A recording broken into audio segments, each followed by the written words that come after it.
Second हमारे पास है hydrolysis of alkyl halide. Hydrolysis यह है कि वाटर में हम इसका रिएक्शन कर रहे हैं, लेकिन इसका रिएक्शन क्या करेगा, इसका रिएक्शन करेगा कि such reaction will follow either SN1 और SN2 मैकेनिज्म। ये बहुत ही इंपॉर्टेंट बात है, यहां पे बहुत ही इंपॉर्टेंट पॉइंट है कि ऐसे रिएक्शन या SN1 मैकेनिज्म को फॉलो करेगा या SN2 मैकेनिज्म को फॉलो करेगा। आपने परेशान नहीं होना, मुझे पता है कि अब आपकी जो है ना वो मतलब फेस का स्ट्रक्चर थोड़ा सा चेंज हो गया है, एक्सप्रेशन चेंज हो गए कि ये कैसे होगा। ये बहुत ही आसान है कि आप समझ जाएं कि क्या होगा।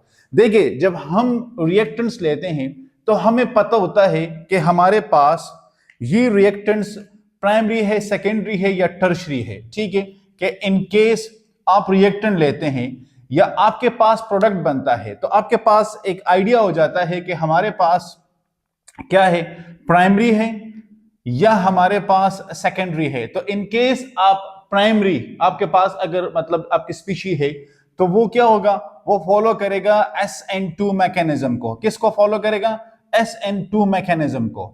अब अगर आपके पास सेकेंडरी है तो सेकेंडरी के केस में SN1 और SN2 ये दोनों मैकेनिज्म पॉसिबल होते हैं, दोनों मैकेनिज्म पॉसिबल होते हैं। फिर आपके जो सब्सटेंस है जिस पे अगर आप हाइड्रोलिसिस कर रहे हैं तो ये आपका सिंगल स्टेप रिएक्शन होगा। अगर आप कोई न्यूक्लियोफाइल इस्तेमाल करेंगे तो फिर ये आपका मल्टी स्टेप रिएक्शन होगा। इसी तरह हमारे पास टर्शरी है तो टर्शरी में ये कौन सा फॉलो करेगा, ये फॉलो करेगा SN1 मैकेनिज्म को। किसको, SN1 मैकेनिज्म को। तो अभी आपको ये भी थोड़ा सा जो है ना ताज्जुब होगा कि सर ये SN1 और SN2। देखिए, SN1 हमारे पास कौन से होते हैं, सिंगल स्टेप जो रिएक्शन होते हैं, सिंगल स्टेप रिएक्शन होते हैं। ये हमारे पास मल्टी स्टेप रिएक्शन होते हैं। क्या होते हैं, मल्टी स्टेप रिएक्शन होते हैं, मोर देन वन। ये 2 स्टेप रिएक्शन भी हो सकते हैं, 3 स्टेप भी हो सकते हैं, डिपेंड करता है कि स्टेबल प्रोडक्ट कम बनता है। क्योंकि ये सिंगल स्टेप रिएक्शन में तो आप मोस्टली हाइड्रोलिसिस का प्रोसेस होता है, ठीक है, और यहां पे आपके पास कोई इंटरमीडिएट स्टेप नहीं होता। लेकिन इस वाले में आपके पास इंटरमीडिएट अनस्टेबल स्पीशीज बनती है जिसको फर्दर इसका रिएक्शन करवा के स्टेबिलिटी वो गेन करते हैं, और वही हमारा रेट डिटरमाइनिंग स्टेप पे होता है। तो लिहाजा in this case SN2 multi step, SN1 single step. आई समझ में बात। अब अगर आपसे कोई पूछे कि SN2 की आप बात कर रहे हैं तो SN2 में ऐसी मतलब क्या आपकी रिक्वायरमेंट है और SN1 में क्या रिक्वायरमेंट है, बहुत ही सिंपल है कि अगर आप कोई रिएक्शन आपका SN2 होगा तो SN2 के लिए रिक्वायरमेंट होती है कि आपके पास सबस्ट्रेट हो और प्लस आपके पास एक बेहतरीन न्यूक्लियोफाइल हो। ठीक है, यही न्यूक्लियोफाइल सबस्ट्रेट पे अटैक करेगा और इसमें एक इंटरमीडिएट स्टेप बनेगा। वही इंटरमीडिएट स्टेप आपका रेट डिटरमाइनिंग स्टेप होता है। भाई वो आपको रेट डिटरमाइन करके देता है, वो स्लोएस्ट स्टेप होता है उस रिएक्शन का। समझ क्यों नहीं रहे आप, बहुत ही सिंपल है। ठीक है, और वही आपका जो है ना क्या करता है, यस, वहां पे आपको एक बेहतरीन न्यूक्लियोफाइल की जरूरत पड़ती है। तो अगर आप इसका जनरल रिएक्शन देख ले, अगर आप जनरल रिएक्शन देख ले, हम कहते हैं कि हमने यहाँ पे अल्काइल ग्रुप है और ये साथ में यहाँ पे आपने कोई हैलोजन लिया है। ठीक है, सपोज हमने X लिया है, ये हमें पता है कि इलेक्ट्रोनेगेटिव है, इसकी तरफ पेयर अट्रैक्ट करेगा और इसके ऊपर माइनस आ जाएगा। यहां पे हमने पोटाशियम हाइड्रोक्साइड लिया है। ये क्यों लिया है, क्योंकि ये गुड न्यूक्लियोफाइल है। ये क्या है, ये गुड न्यूक्लियोफाइल है, और वी कैन से कि ये हमारे पास एक स्ट्रॉन्ग न्यूक्लियोफाइल है। क्या है, स्ट्रॉन्ग न्यूक्लियोफाइल है। तो ये स्ट्रॉन्ग न्यूक्लियोफाइल हमने लिया है, मेटालिक बेस को हमने लिया है। तो यहां पे आपका जो है ना प्रोडक्ट कुछ इस तरह का वो बन जाएगा। ठीक है, ये आपका रिस्पॉन्सिबल है अल्कोहल के लिए, ये उसका फंक्शनल ग्रुप है। और यहां पे कुर्बानी किसकी होगी, तो कुर्बानी होगी इस हैलोजन ग्रुप की, क्योंकि ये गुड लिविंग है। क्या है, ये गुड लिविंग ग्रुप है। ये बेसिक्स अगर आपको पता हो तो ज्यादा इजी होगा। क्या होगा, ज्यादा इजी होगा। ठीक है, अभी इन्हीं चीजों को लेके आगे हम एग्जाम्पल्स करवाते हैं। क्या करवाते हैं, एग्जाम्पल्स करवाते हैं कि आया जो बातें हमने की है कि हमारे पास हाइड्रोलिसिस क्या होता है, बेसिकली कि वाटर में रिएक्शन हो रहा है, H2O में हो रहा है, H प्लस OH नेगेटिव का रिएक्शन ये इस्तेमाल हो रहा है, यहां पे हाइड्रोलिसिस हो रहा है, ठीक है, hydrolysis splitting of water molecule हो रहा है, और वो कितना यूजफुल है यहां पे, तो अभी हम एग्जांपल्स में आगे उसको डिस्कस कर लेते हैं, एग्जांपल में डिस्कस कर लेते हैं। तो फर्स्ट एग्जांपल हम सपोज ले लेते हैं। तो पहले एग्जांपल में हमारे पास क्या है, पहले एग्जांपल में हमने लिया है कि CH3 CH3 CH2 और साथ में अब क्या अटैच है, क्लोरीन अटैच है, ये आ गया है एरो। अब यहां पे हमने बात की थी कि हमारे पास क्या है, पोटेशियम हाइड्रोक्साइड है इक्वस फॉर्म में, ये आपके पास मेटालिक बेस है, क्या है, मेटालिक बेस है, और इसके साथ क्या है, गुड न्यूक्लियोफाइल है, गुड न्यूक्लियोफाइल है। लेकिन इसके साथ हम सोडियम हाइड्रोक्साइड भी ले सकते हैं इक्वस फॉर्म में, ये दोनों हम ले सकते हैं, क्या कर सकते हैं, ये दोनों ले सकते हैं। तो हमारे पास जो प्रोडक्ट हमारा होगा तो वो क्या होगा, तो हमारे पास प्रोडक्ट बनेगा कि CH3 CH3 CH2 and OH। अब यहां पे मुझे बताएं कि प्रोसेस किस तरह होता है। यहां पे इस क्लोरीन ने कुर्बानी दी है, क्या किया है, इस क्लोरीन ने कुर्बानी दी है। इसी को थोड़ा सा हम इलाबोरेट कर लेते हैं तो ज्यादा बेहतर होगा। ये आके यहां पे पोटेशियम और ये OH नेगेटिव और ये पॉजिटिव, ये अब यहां पे ये नेगेटिव क्योंकि पेयर इसकी तरफ आएगा तो इसके ऊपर पॉजिटिव आ जाएगा, तो ये नेगेटिव आके इसके साथ बॉन्डिंग करेगा और ये आके इसके साथ बॉन्डिंग करेगा। तो यहां पे जिस तरह हमने कहा था कि क्लोरीन गुड लीविंग ग्रुप है, ये यहां से निकल जाएगा। अब ये OH आके इसके साथ अटैच हुआ है, तो अगर आप देख लें तो ये पूरी स्पीशी तो आपके वही सेम यहां पे आई हुई है, ये स्पीशी तो आपकी यहां पे सेम आई है, साथ में सिर्फ इस क्लोरीन को OH ने रिप्लेस किया है और हमारा प्रोडक्ट चेंज हुआ है। अब हमारा प्रोडक्ट क्या बना है, अब मुझे बताएं कि प्राइमरी कार्बोकेटाइन बना है, सेकेंडरी बना है या टर्शियरी बना है, और मैकेनिज्म इसने कौन सा फॉलो किया है, तो मैकेनिज्म तो इसने SN2 को फॉलो किया है। क्यों, क्योंकि यहां पे हमारे पास ये जो अल्फा कार्बन है, ये हमारे पास क्या है, ये हमारे पास बादशाहो अल्फा कार्बन है, ये अल्फा कार्बन के साथ एक ये कार्बन अटैच है, तो लिहाजा ये आ गया है प्राइमरी कार्बोकेटाइन, प्राइमरी कार्बोकेटाइन या कैपिटल C स्मॉल c, आप इसको इस तरह भी लिख सकते हैं। आई समझ में बात, बड़ा बहुत ही सिंपल होता है अगर आपको प्राइमरी और सेकेंडरी का आइडिया हो जाए ना। चलो मैं दूसरा एग्जांपल करवाता हूं। बाज औकात आप लोग लकीर के फकीर बन जाते हो, क्या बन जाते हो, लकीर के फकीर। यहां पे हमने लिया है कार्बन, ठीक है, इस कार्बन के साथ यहां पे CH3 अटैच है, यहां पे CH3 अटैच है और यहां पे CH3 अटैच है, और यहां पे इसके साथ क्या है, यहां पे इसके साथ है ब्रोमीन। नहीं, मैं नाम आपको नहीं बताऊंगा, नाम आप मुझे बताओगे कि इसका क्या नाम है। हम बोले क्या नाम है इसका, चलो बता देता हूं, टर्शियरी ब्यूटाइल, वो नॉमेनक्लेचर वाला फिर आप खुद टिक करना है, हेलाइड या टर्शियरी ब्यूटाइल ब्रोमाइड, ठीक है, वो नॉमेनक्लेचर का फिर जो लिखते हैं वो आप खुद कर लेना, कुछ तो आप भी खुद कर लिया करो शाहीनो। अब यहां पे वाटर है, क्या है, वाटर है। अब हमारा प्रोडक्ट क्या होगा, बोले प्रोडक्ट क्या होगा, बहुत ही सिंपल है। इस वाटर को तो आप इस तरह भी लिख सकते हो ना, OH नेगेटिव, इस तरह लिख सकते हो कि नहीं, तो यहां पे अगर ये H पॉजिटिव है तो ये पेयर इसकी तरफ आएगा कि नहीं, तो इसके ऊपर पार्शियल नेगेटिव तो इसके ऊपर पार्शियल पॉजिटिव आएगा कि नहीं, तो अगर ये है तो फिर ये नेगेटिव इसकी तरफ दौड़ेगा कि नहीं दौड़ेगा, यूं आएगा, यहां पे इसके साथ अटैच होगा, और ये जो ब्रोमीन है ये फुर करके इसके पास आएगा, ठीक है।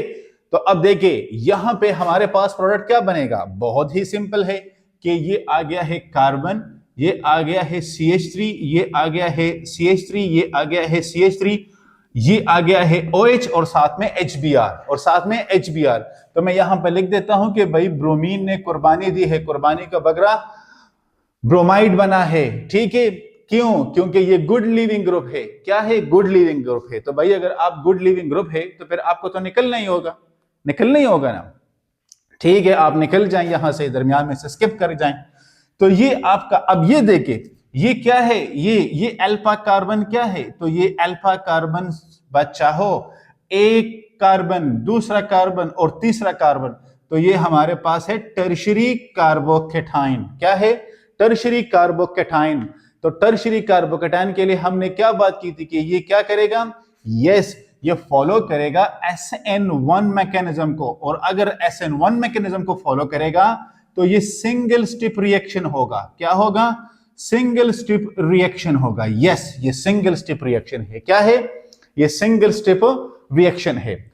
ये थोड़ा सा मैं इसको और आपके सामने सिंप्लीफाई कर देता हूं, गौर से आपने देखना है। थोड़ा सा इसको मैं और सिंप्लीफाई करता हूं कि फॉर एग्जांपल ये थर्ड एग्जांपल है। मैं लिखता हूं कि यहां पे मेरे पास क्या है? CH3 CH2 CH3 CH2, और ये साथ में आ गया क्लोरीन, और ये आ गया है पोटेशियम हाइड्रोक्साइड। और यहां पे अब देखिए, यहां पे ये बहुत ही सिंपल है। किस तरह सिंपल है? अब इसको देखें, ये क्लोरीन आके इस पोटेशियम के साथ बॉन्डिंग करेगा। तो किस तरह बॉन्डिंग करेगा? अब देखिए, इसके ऊपर माइनस, इसके ऊपर प्लस, इसके ऊपर माइनस, इसके ऊपर प्लस। ठीक है, तो ये आके इसके साथ अटैच होगा, ये आके इसके साथ अटैच होगा। तो ये बेसिकली इनके दरमियान आपका जो है ना रिएक्शन हो रहा है। तो ये आ जाएगा CH3 CH2OH, और साथ में क्या हो जाएगा? KCl। तो यहां पे क्या निकला है? क्लोरीन निकला है, क्योंकि गुड लिविंग ग्रुप है। तो ये बेसिकली मैकेनिज्म इसका इस तरह होता है। बेसिकली इसका मैकेनिज्म इस तरह होता है। तो हम बात करें कि हाइड्रोलिसिस, अगर आपको ये वाली चीजें समझ में आ जाती हैं स्टार्ट में, ये आपको इजी हो जाती है, तो फिर ये करना कोई इतना मुश्किल नहीं है। लेकिन अगर यहां पे आप स्टक कर जाते हो तो ये फिर आपके लिए इंतहाई मुश्किल होंगी। आपको इसकी समझ नहीं आएगी कि SN1 हो रहा है, SN2 हो रहा है, क्या हो रहा है बेसिकली। तो इसको आपने इस तरह लेना है। ठीक है, अभी हम बात करेंगे एक इसी में से चौथा एग्जांपल हम एरोमेटिक का डालेंगे कि अगर कोई एरोमेटिक कंपाउंड है तो वहां पे नॉर्मल टेम्परेचर प्रेशर में रिएक्शन होगा या नहीं होगा। तो अगर नहीं होगा तो फिर हम क्या करेंगे। ठीक है, आप इसका स्क्रीनशॉट ले लें। अच्छा गाइज, अब हम फोर्थ एग्जांपल की तरफ चलते हैं। ठीक है, यहां पे हम देखते हैं कि SN1 और SN2 अगर दोनों को हम डिस्कस करना चाहें तो क्या होगा। ठीक है, तो यहां पे हमारे पास सपोज CH3 CH3, ठीक है, ये हमारे पास अटैच है, और साथ में यहां पे क्लोरीन की अटैचमेंट है। अब यहां पे जो हमारे पास रिएक्शन होगा तो हम दोनों को ले लेते हैं। सपोज हम कहते हैं कि हमारे पास यहां पे आ रहा है इक्वस पोटेशियम हाइड्रोक्साइड। तो इक्वस पोटेशियम हाइड्रोक्साइड हमारा कौन सा मैकेनिज्म होगा? अब देखिए, यहां पे हम बात करते हैं कि जो हमारा SN1 होगा वो सिंगल स्टेप होगा, और SN2 हमारा क्या होगा? SN2 हमारा मल्टी स्टेप होगा। मतलब यह है कि SN1 में हमारे पास कोई कार्बोकेटाइन की जनरेशन नहीं होगी, कार्बोकेटाइन की जनरेशन नहीं होगी। तो ये SN1 हो गया। और सेकंड हमारा यहां पे हम कहते हैं कि सिंपली हाइड्रोलिसिस है, वाटर हमने लिया हुआ है। ठीक है, यहां पे हमारा SN2 है। अब यहां पे हम बात कर रहे हैं कि कार्बोकेटाइन की जनरेशन नहीं हो रही, नो कार्बोकेटाइन, नो कार्बोकेटाइन, यहां पे कोई कार्बोकेटाइन नहीं बन रहा, लेकिन यहां पे आइसोप्रोपाइल बन रहा है। तो ये है CH3OH CH3। ठीक है, ये हमारे पास आ रहा है। क्या है ये आइसोप्रोपाइल है, आइसोप्रोपाइल है। ठीक है, आइसोप्रोपाइल अल्कोहल, आइसोप्रोपाइल अल्कोहल ये हमारे पास बन रहा है। तो मतलब ये कि एक स्टेप में हम बात कर सकते हैं मल्टी डायमेंशन के, कार्बोकेटाइन की जनरेशन हो रही है या नहीं हो रही है। एंड द फिफ्थ वन, जिस तरह मैंने आपसे कहा था कि अगर हम एरोमेटिक कंपाउंड को ले ले, तो एरोमेटिक कंपाउंड में हम सपोज 2-ब्रोमोबेंजीन को ले लेते हैं।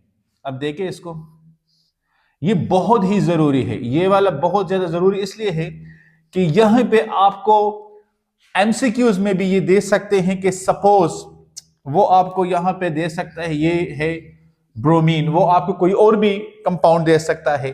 अब इस ब्रोमीन को देखे तो ये हमारे पास अल्फा कार्बन है। क्या है? Alpha carbon. तो एक कार्बन ये इसके साथ अटैच है और दूसरा ये इसके साथ अटैच है। तो ये हमारे पास क्या है? Two bromobenzene, two bromobenzene benzene, up to bromo benzene.